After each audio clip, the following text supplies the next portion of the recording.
Já estamos de volta com o Gazeta Entrevista para o nosso primeiro convidado de hoje, que é o deputado estadual Gelen Diniz, do Partido Progressista.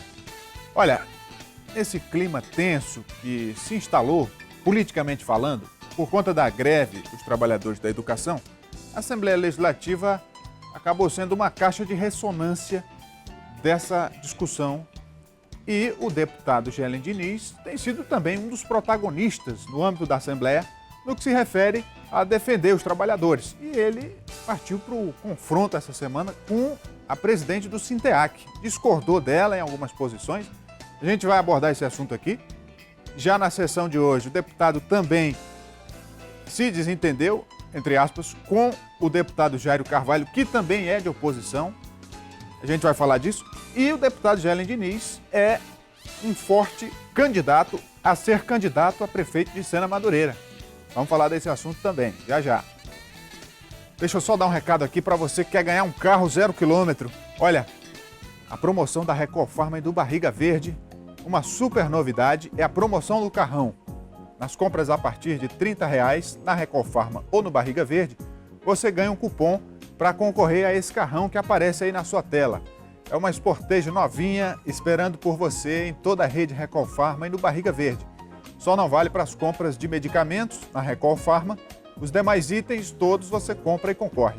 E no Barriga Verde, toda a linha de produtos você compra e concorre. Aproveite, participe, boas compras e boa sorte. E agora eu convido então o deputado Gelen Diniz. Por favor, deputado, pode vir para cá. Olá, Rogério. Boa noite, tudo bem? Tudo bem? Como é que você está? Tudo bem. Então, deputado, eu tenho acompanhado na Assembleia Legislativa o protagonismo com que a Assembleia tem se posicionado em relação aos temas que são debatidos na sociedade. E a greve dos professores é o mais recente deles. O senhor, como um deputado de oposição, que usa a tribuna com muita frequência, que se posiciona, como é que o senhor avalia esse momento? Olha, com relação à greve, eu vejo um momento muito crítico para os trabalhadores, né, que isso preocupa muito toda a sociedade, as demais categorias também, né, porque, na minha visão, o Sinteac, o Sindicato dos Trabalhadores em Educação, ele está na iminência de uma derrota, né, e uma derrota cachapante para o governo do Estado. Isso aí vai causar um mal enorme para toda a categoria, para os professores e também para as demais categorias.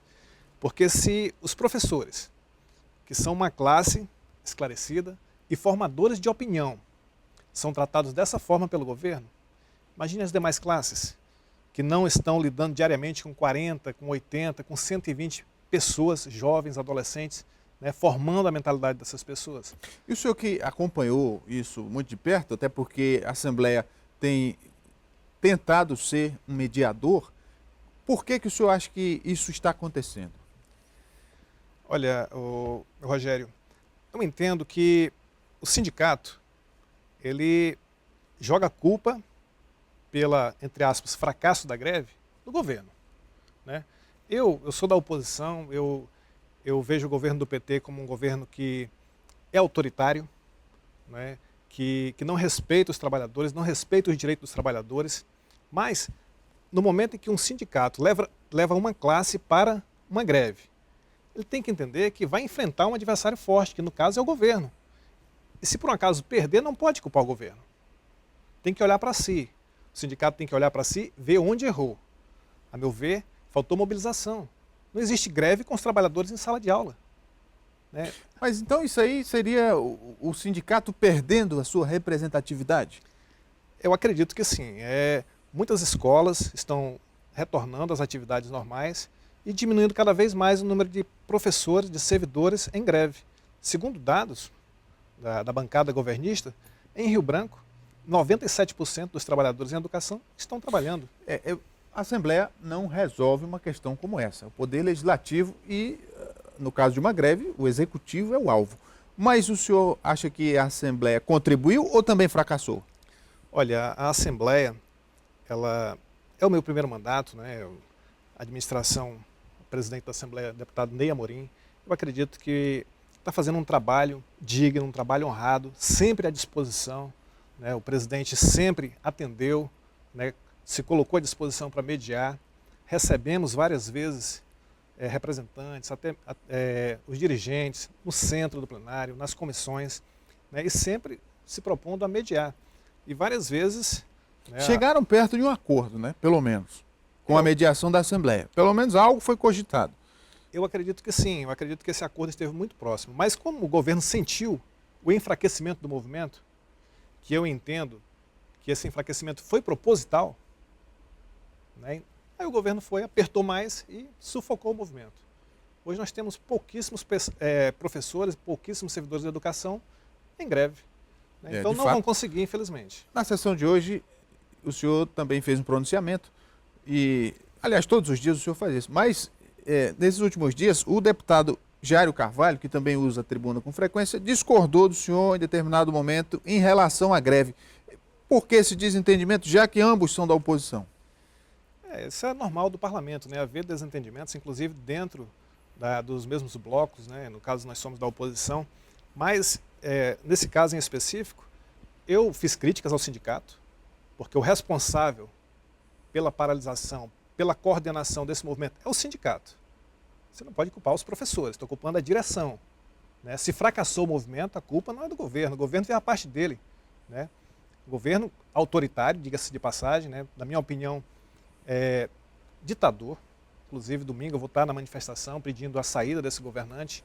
É um direito nosso expressar a nossa insatisfação. Mas o governo fez o papel. O sindicato não estava preparado e, no meu entender, de propósito. A greve fracassou porque estava mal representada. E como é que o senhor vê essa questão de a oposição... Só para concluir, Rogério, peço desculpas, o deputado ele disse que eu estava criticando os professores. E eu não critiquei os professores, eu critiquei a direção do sindicato, né, que levou a greve para um atoleiro. Então, como é que o senhor vê essa questão da oposição ter abraçado o movimento de greve quando se sabe que a presidente do sindicato é do Partido dos Trabalhadores, ou pelo menos se não for filiada, mas tem uma proximidade, e sempre a categoria da educação foi quem mais defendeu o próprio governo. A gente sabe que nas eleições tem o pessoal que vai balançar a bandeira e tal. Quer dizer, e não é um pouco contraditório? Porque a greve não é do sindicato, a greve é dos trabalhadores, dos professores, dos servidores. E nós estamos ao lado dessas pessoas. Embora o sindicato seja, nas minhas palavras, que eu falei, inclusive foi mal interpretado, aparelhado pelo governo do Estado, a imprensa, infelizmente, publicou dizendo que eu disse que o sindicato tinha sido equipados pelo governo, né, fisicamente. Não é isso, é aparelhado, é sob controle do governo. Embora o sindicato seja aparelhado pelo governo, defende uma classe, e nós estamos a favor dessa classe, que são os professores, que são os servidores trabalhadores em educação como um todo. Mudando de assunto, deputado, o senhor veio de Sena Madureira como deputado estadual, lá onde o senhor teve maior quantidade de votos, e hoje o seu nome é cogitado para uma possível candidatura a prefeito lá no ano que vem. Até que ponto isso está sendo trabalhado? Rogério, eu já fui vereador no município de Sena Madureira, né, exerci o mandato durante 2 anos, me elegi deputado estadual, então eu conheço bem o município de Sena. Nasci e me criei, minha família é de lá, né, e vejo as dificuldades diariamente daquele município, daquela população. Então, na campanha, eu já dizia que era candidato a deputado estadual e em seguida iria disputar a prefeitura de Sena Madureira. Porque eu fico muito triste quando eu volto para o meu município, geralmente às quinta-feiras ou sexta-feiras, e vejo as condições em que se encontra. A gente não consegue sequer trafegar dentro da cidade. Né? O município não tem uma infraestrutura mínima, que são ruas, que é saneamento básico. Cartão postal do município, quando você chega, é um lixão. Na verdade, Sena Madureira já vem tendo muitos problemas no âmbito do município há muito tempo e não se entende como que a população continua referendando esses governantes em Sena Madureira. Eu creio que a oposição, ultimamente, tem perdido para ela própria. Como que perde para si mesmo?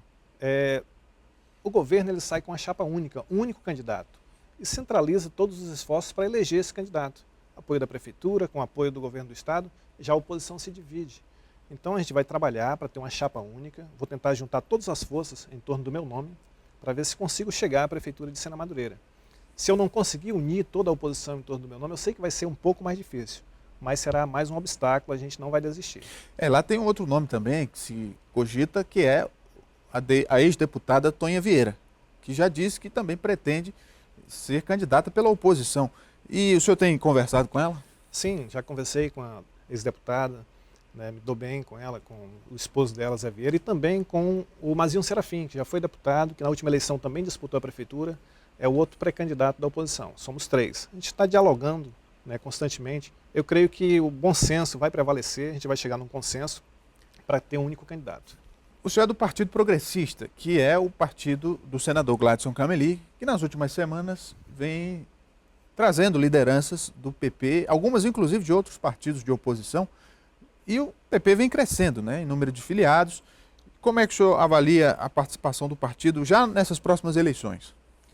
Olha, eu vejo que o Partido Progressista tende a crescer muito nas próximas eleições, né, porque nós temos bons quadros, nós temos um nome hoje, que é o do senador Gladson Cameli, que, na minha opinião pessoal, é o nome mais cotado para ser o nosso candidato a governador em 2018. Quanto à adesão dessas lideranças, prefeitos, vereadores em alguns casos, essas pessoas elas se sentiram, num determinado momento, insatisfeitas, né, no partido que estavam, acusadas de não serem leais, né, então elas procuraram um outro partido de oposição e o PP acolheu essas pessoas. É uma forma de garantir que essas pessoas vão estar na oposição e não vão se aliar com o governo. Então, eu creio que o senador agiu corretamente quando abriu as portas do partido para receber esses insatisfeitos que são de oposição, mas que não estão à vontade em outras legendas. Deputado, o senhor tem sido apontado, até pela imprensa especializada que cobre a Assembleia, como um dos deputados que tem, digamos assim, maior consciência ao usar a tribuna, com argumentos, Obrigado, com posições coerentes. Como é que o senhor avalia esse período já, mais de 6 meses, né, do atual mandato da Assembleia Legislativa? Não tive a oportunidade de entrevistá-lo antes para abordar dessa maneira, mas qual a avaliação que o senhor faz desse mandato? Olha, eu me esforço diariamente, Rogério, para corresponder à expectativa que foi depositada em mim, a confiança daquelas pessoas que votaram em mim. Então, eu procuro fazer meu trabalho da melhor forma possível. Eu pesquiso, eu me informo, eu não falto às sessões, né? Eu faltei uma única sessão porque estava na Convenção Nacional do Partido em Brasília. Então, esse é o mínimo que o deputado pode fazer, né? É estar presente, é participar, porque do contrário, né, não vai representar o povo como deveria. O que se observa, né, os políticos e o jornalista que cobre o dia a dia da política, é o seguinte: a oposição necessita de novas lideranças aqui no Acre. Já tem algumas, mas é preciso novas, a renovação, que é algo natural da política, porque é um partido que não se renova, ele tende a ficar no ostracismo. Como é que o senhor vê essa situação dentro da oposição? Tanto que se atribui as derrotas sucessivas da oposição às velhas caras que permanecem sempre disputando os mesmos cargos. Eu acho que a próxima eleição ela é de fundamental importância para a oposição. O governo não vive um bom momento, em nível nacional, em nível estadual, porque reflete aqui. A economia também não está em um bom momento, as pessoas estão sentindo isso e atribuem essa dificuldade econômica à má administração do governo, o que é uma verdade. Geralmente o governo diz, não, a crise é externa. Não, não é, a crise não é externa. Nós estamos vivendo essa crise, uma crise interna.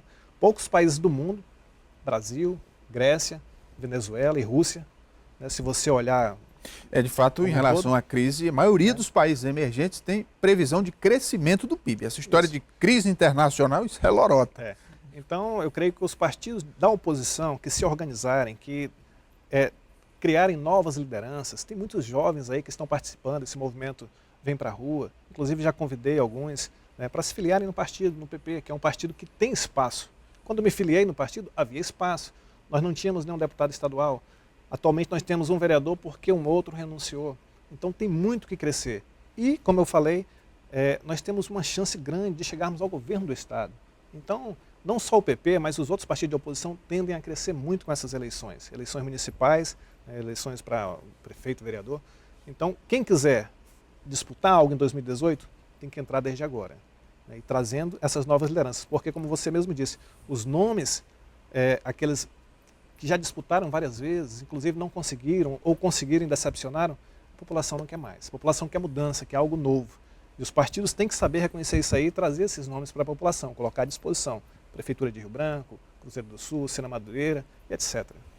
Conversei com o deputado estadual Gelen Diniz, do Partido Progressista. Obrigado pela vinda, deputado. Eu que agradeço pelo convite, estar aqui mais uma vez, é sempre um prazer, a gente está à disposição. Vamos para o intervalo comercial, daqui a pouco o Gazeta Entrevista volta, continue com a gente.